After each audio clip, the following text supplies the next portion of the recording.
Hi, Bengt. Hi. It's good to see you again in Warsaw. Thank you, Anna. What do you think about this year's GFN conference? It's very exciting. No matter how much you already know, you always get more knowledge coming here and meeting people in person.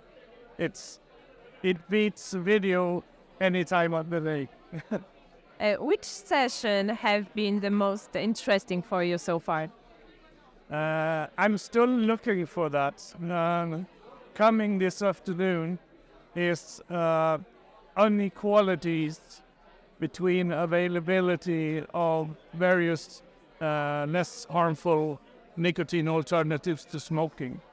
But I've enjoyed every seminar. Sometimes there is two things happening at the same time, so you have to pick. You have to pick the best one. Do you think people are more aware of safer nicotine products now? Yes, since the start of GFN 10 years ago, I think now, for example, when people are talking about safer alternatives, snus, nicotine pouches, heats are also mentioned. The vaping movement were very early out in social media and media, but GFN brings the attention to the whole smorgasbord, which is a Swedish word that means a buffet of safer alternatives. So why is there so much misinformation about vaping or safety of e-cigarettes and snus around the world? I think the anti-all nicotine crusaders are basically fighting to keep their well-paid jobs.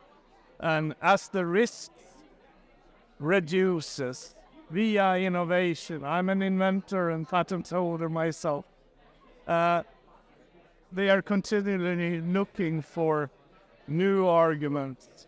But, I mean, the science will prevail. I'm sure of that. And people like this meeting in person, sharing information, and getting the answer to the difficult questions. Great. Thank you so much. Thank you. Hello, Judy. It's nice to see you in Warsaw again. Thank you. Kenya, lovely to see you as well. Can you tell us, what do you think about this year's GFN conference? After we had the COVID intervals and everything else, and last year we came back, I'm always amazed. Actually, I'm always amazed about the organisation. I mean, if you want to go and see how to run a conference, go to GFN, because you'll learn. But the range of people here, the amount of people from different countries has increased enormously. And I've been coming since 2015, and I've come to every one since. And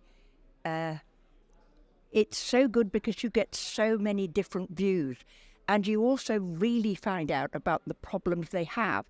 And as the person who helped found INCO, I'm very aware of, obviously, because we have Africa, we have different countries. I'm aware, but this time it's been wider, and I think that's been particularly good. The one thing about this conference, I must say, there is something very, very special about it. That is that by the time we get to GFN, we are all exhausted. We are, all this pushback from the anti-tobacco, the tobacco control, it's enervating. It is, you just think, I just can't go on, really. Then you come here and you listen to the passion and enthusiasm. You listen to the scientists. You listen to the public health people. You listen to all these people, and you go back with your shoulders back. You really do, I'm not making this up. You can tell by my eyes. You go back, you're invigorated. You go back and say, let's kill it. And that is the bestest bit for me. Great. And which topic on the conference seems to be the most interesting for you? I think at the moment, really trying to all understand how we frame and how we respond, because one of the biggest problems now we have is disinformation, and the amount of disinformation that used to be a little drip, but in fact is now becoming a torrent in media every day, and how we approach that, because really we already believe in tobacco harm addiction. You know, I have an e-cigarette, of course I know. It's really how, because nobody knows if I knew exactly how to do it, somebody would pay me £1 million and I'd take it. But there's no one answer. So that's really important, how you listen to people and how they manage to do this or the other, or get to the regulatory people or so on.